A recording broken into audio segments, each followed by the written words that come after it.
Toda reconstrução exige tempo, planejamento e dedicação, ainda mais quando esta reconstrução tem ligação direta com as coisas de Deus. Ou seja, reconstruir um muro, uma casa, uma estrada, ainda que haja certa dificuldade, contudo, reconstruir algo que envolva a adoração a Deus, aí sim, certamente que os obstáculos serão bem maiores. O povo de Israel tinha um local de culto idealizado pelo rei Davi e construído por seu filho, o rei Salomão, o suntuoso Templo de Salomão.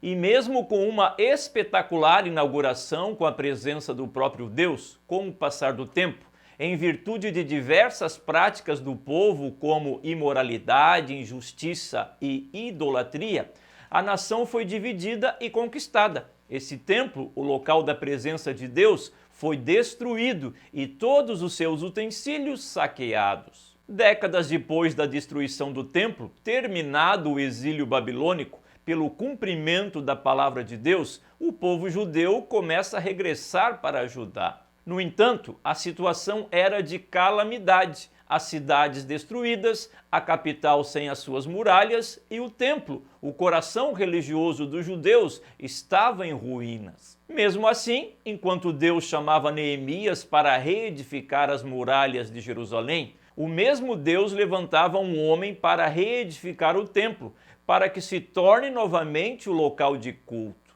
Este homem foi Zorobabel, um líder levantado por Deus para que o templo em Jerusalém fosse reconstruído.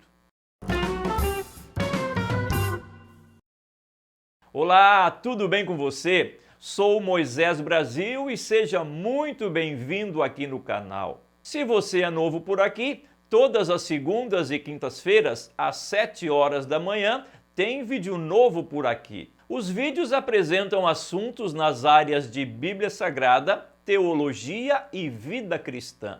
Assim, para não perder de vista esse canal, se inscreva. E é importante também você clicar no sininho das notificações para ser avisado quando tem vídeo novo por aqui. Seu gostei e o seu comentário fazem com que o YouTube indique este vídeo para outras pessoas. Então clique no botão gostei e deixe o seu comentário. E se você quer ter em mãos o texto desse vídeo e ter acesso a outros materiais, dê uma olhada lá na área de membros. Agora que você já conhece um pouco como funciona a dinâmica do canal, vamos à continuação do vídeo sobre a vida e a obra de Zorobabel.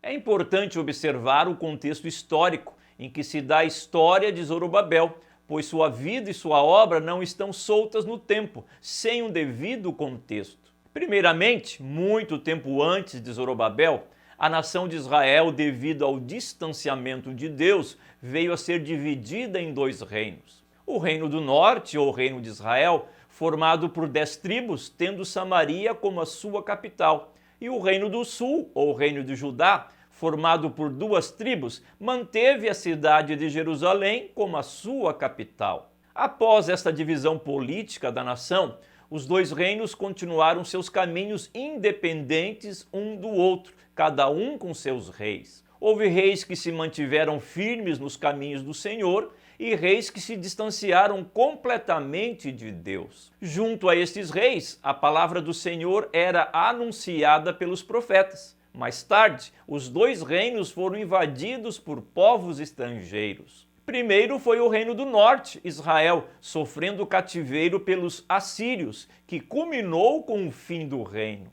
Logo foi o reino do sul, Judá, que sofreu a invasão por Nabucodonosor, o imperador babilônico.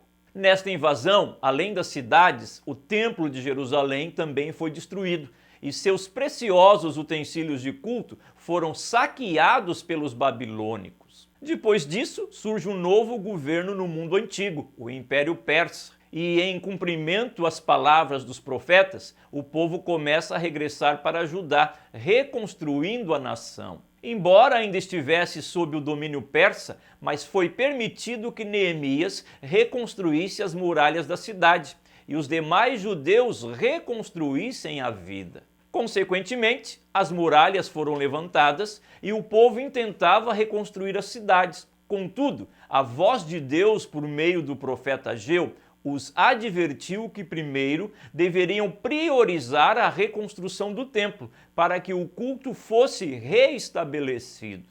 E é nesse contexto que surge um homem chamado Zorobabel, com a responsabilidade de reconstruir o templo que estava destruído.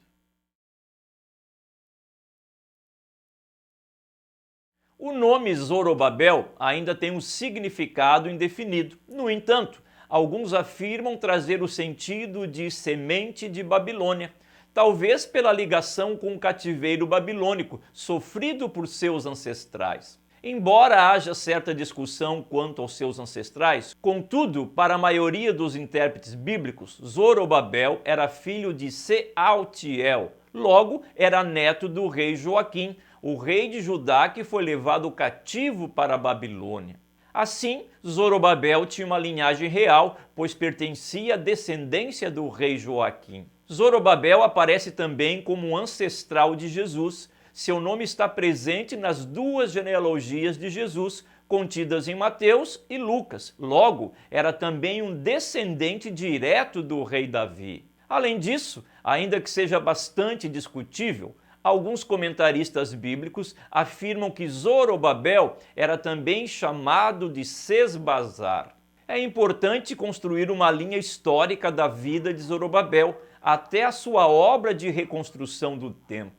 Segundo o livro de Esdras, Zorobabel liderou os primeiros judeus que regressaram após o fim do cativeiro, inclusive na companhia do sumo sacerdote Josué ou Jesua. Após a chegada nas terras de Judá, primeiramente reconstruíram o altar e, após isso, iniciaram as obras de reconstrução do templo. Em meio à reconstrução, como informado na introdução, surgem os obstáculos à obra, ou seja, uma oposição levantada pelos inimigos de Judá e Benjamim, as tribos que formavam o Reino do Sul, o Reino de Judá. A oposição à reconstrução do templo atinge os tempos dos reinados de Xerxes e Artaxerxes, os imperadores persas. Além disso, houve também conflito com os samaritanos, que retornavam com outros exilados, contribuindo ainda mais na oposição da obra de reconstrução. Diante dessas oposições, a palavra de Deus veio por meio do profeta Ageu e Zacarias, trazendo ânimo e coragem a Zorobabel. Zorobabel não é mencionado na dedicação do templo, e dentre os motivos apresentados por sua ausência no dia da inauguração do templo, está a sua possível morte. E mesmo que seu nome não apareça no dia da festa, no entanto, este segundo templo é conhecido como o Templo de Zorobabel. Zorobabel não exerceu a função de um rei, mas de um governador que exercia suas funções sob a autoridade de reis persas. Sem dúvida alguma, uma árdua tarefa na reconstrução do local do culto a Deus. Não faltaram as dificuldades e oposições para que a obra não fosse concluída. Mas, diante de toda esta oposição, a palavra de Deus foi presente na vida de Zorobabel, como nas palavras do profeta Ageu. Naquele dia, declara o Senhor dos Exércitos, eu o tomarei, meu servo Zorobabel, filho de Sealtiel, declara o Senhor. Eu farei de você o anel de selar, porque o tenho escolhido, declara o Senhor dos Exércitos. Para alguns eruditos do Antigo Testamento, este anel de selar aponta para a pessoa de Jesus Cristo, pois Zorobabel é um ancestral direto de Cristo, o Rei dos Reis. Muito obrigado por sua preciosa audiência aqui no canal, um abraço e até um próximo vídeo.